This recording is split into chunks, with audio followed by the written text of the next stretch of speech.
anyway, one of the directions I went in life, we were going to Portugal. And the reason we were going to Portugal is the local Gibraltar Integral Yoga Centre was going there to listen and be part of the Dalai Lama's talk that he was holding in Lisbon in Portugal. So we drove all the way to Lisbon.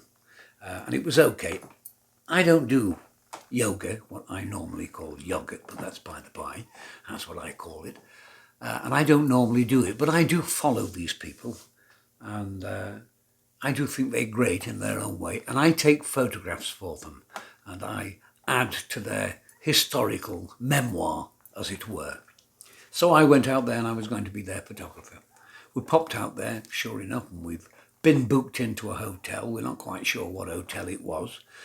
The strange part about it, if you ever go to Lisbon, by the way, getting into Lisbon off the motorway it's like landing a jumbo jet in Leicester Square. It's difficult, okay? And I mean, it's difficult. In the end, what we had to do was flag down, because we surrounded the hotel several times. We could see the name of the hotel, just didn't know how to get to it. We hired a taxi driver to take us there, which worked perfectly, and it was quite cheap. And when we got there, I mean, everybody was given their rooms and all the usual things that went with it. There seemed to be a hubbub happening somewhere, so I'll grab the camera, go to the front and find out what's happening. And I strolled up to this guy who's in a very, very smart suit, and I can see straight away, like, you know, he's somebody important, looking after somebody important, or he is important. And I said, could you tell me what's happening there? He said, yes, and he explains to me that the Dalai Lama's about to arrive. I was coming here for, he says, stopping at this hotel, sir. Strange enough, that was fluky, because so am I. And I told him exactly what was happening and everything. I said, when he comes, is there any rules, laws, whatever it is about taking photographs? Not at all. I said, how close can we get? He said, you keep your eye on me, and so I'll give you the nod if you're a little bit too close. Sure enough, the Dalai Lama arrives and he gets out of his car, absolutely fantastic. So it's exciting already. The group of people that I'm with now are right behind, and they're behind a barrier. I'm not. I'm the wrong side of the barrier as far as they're concerned, and I'm click, click, click, and I'm taking photographs.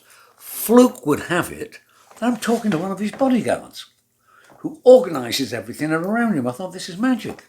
Absolutely magic. Well, he's come and he's gone, and he's gone up to the top floor where everybody who's great does. And we thought it was fantastic, and I told people how I managed to get there. Keep an eye on this chappie. And the following morning, when we've gone up and we've had breakfast, and I see him walk by, I hot foot out there and ask him what they're happening for the day and everything. And we're going to be there for the next 4 days. And this guy is giving me the when he's coming, when he's going. In the interim period between these comings and goings, we're popping up to the university where he's giving his talks. And some days he's giving his talks in a very, very strange language that comes from some very, very high mountains called Tibet. And it is a really odd language. But then some of his talks and lessons are in English. Fascinating gentlemen sitting and watching them there. But as I've said, I'm not yoga, I'm not a yogurt. I've got absolutely nothing against the gentleman. I think he's brilliant at what he does. But you could turn around and say he's not holding my attention at the minute, so I've gone for walkabout down in Lisbon, take some wonderful photographs, come back just in time for the group to have come back from there. Oh, what did you think of the talks? Oh, absolutely brilliant, you know, talking out the side of my ear. I wasn't there, they never noticed. But I'm taking photographs of them arriving at the hotel, and sure enough, 5 minutes afterwards, the Dalai Lama arrives. And we'll do this. By the third day, everybody's got it together. They know when he's coming and when he's going, and I'm talking to my friend, the bodyguard, and he's keeping me updated with everything that's happening. And he'll be coming, and he'll be at such and such a time, and he's coming to the door. And my people can stand around, and I take photographs as the Dalai Lama goes past them, and they can... And everybody's happy. Some of them get overcautious and they go forward, and we have to touch, you know. We're like that, we're human beings, we're silly, aren't we? They did the same thing to Jesus, apparently, and everybody dashed forwards and touches. And that's what they were doing. Well, I took opportunities and took photographs, especially of my group. But I did it of other people and forward photographs on later. Everybody was really happy. Fourth day, jumping up, having breakfast, everything, and everything's going to go okay. Bodyguard, a man, comes across to me. Eric, tell your people stay at the breakfast table. I said, yeah. Why? He says, he's leaving late today. If they want personalised photographs, now's your chance. Oh, okay. I'll go back to my table and I tell my unbelieving people who I am following them, not the other way around, and I am trying to reassure them, no, I've got it from the horse's mouth, eh? This guy escorts him, puts him in his car and makes sure nobody touches him, you know. Eventually, I am listened to. The appropriate time to be at the university has come and it is gone. There are people waiting at the university, cross-legged on the floor, no one gets chairs, waiting for the great man himself. And we're sitting there now, everybody's looking at me as if to say, you're right. We've got to run all the way to the university now. We're late with this. And the lift door opens. And out comes the people. They're all over the place in the bodyguard. And the Dalai Lama. Don't have to tell my group what to do now. Humble as they are, they all dash forward and they're doing their party piece. Click, click, click, click, click. I get these fantastic photographs. I will be loved forever by my group. Did you get the photograph? Yeah. Digital cameras, have a look. You're happy now. Fantastic.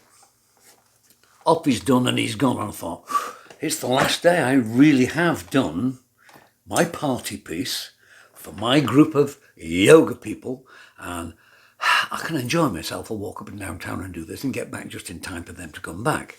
And it's the last opportunity, of course, because we're going the following morning at breakfast.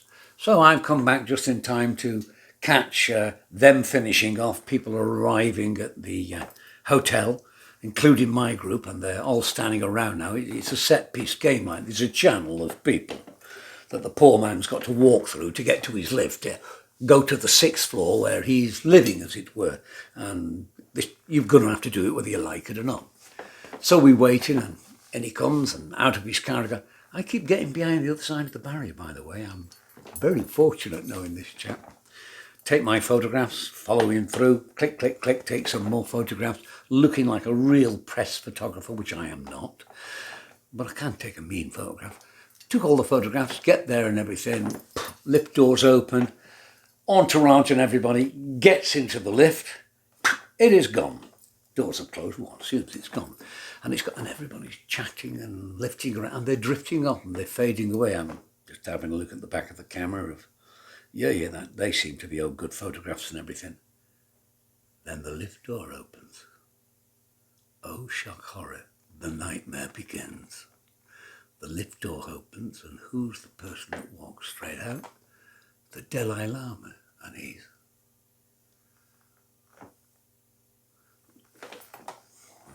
What have I done?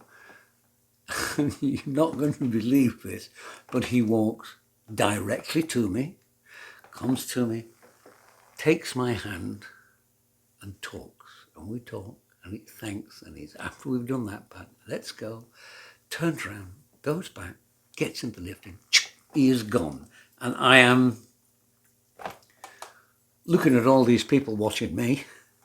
My camera's dangling here and it's not taken a single bloody photograph. Everybody else is totally gobsmacked. No one's taken a photograph. When I see my bodyguard friend later that evening, he comes out, what happened? What was that all about? He says, I'm asking you what that's all about. Here's the dark part of the story. And I'm not joking. He said, we got in the lift and everything had happened. It was going to be great. It's the last day. It's fantastic. Just got to get him to a plane in the morning. He says, and the lift is going up. He says, when it's halfway up, he says, stop. He said, you don't argue. You stop the lift. I want to go back down. He says, press the button. He says, we go all the way back down. He says, the lift door's open. He says, he walks out, goes over to you, nowhere else, just to you, takes your hands, blah, blah, blah, blah, blah, blah, turns round, comes back, gets in the lift and take me up. So what was it all about? I've no idea. I didn't pay him. I haven't got a clue, but it's one of those, a lot of things you're not going to understand about me. It was one of those situations in life where this incredibly great person, for some obscure reason that wasn't made plain to me during the chat, just came over, thanked me, blessed me, said something in the Tibetan language that I said thank you for, and all the usual stuff that goes with it, as you go, thank you very much, Your Holiness, and I truly appreciate what you're doing for me now. And it's, well, whatever means, it's probably good because I'm still alive and I'm telling you the story. That's how I met the Dalai Lama, or shall I put it the other way around? That's how the Dalai Lama met me.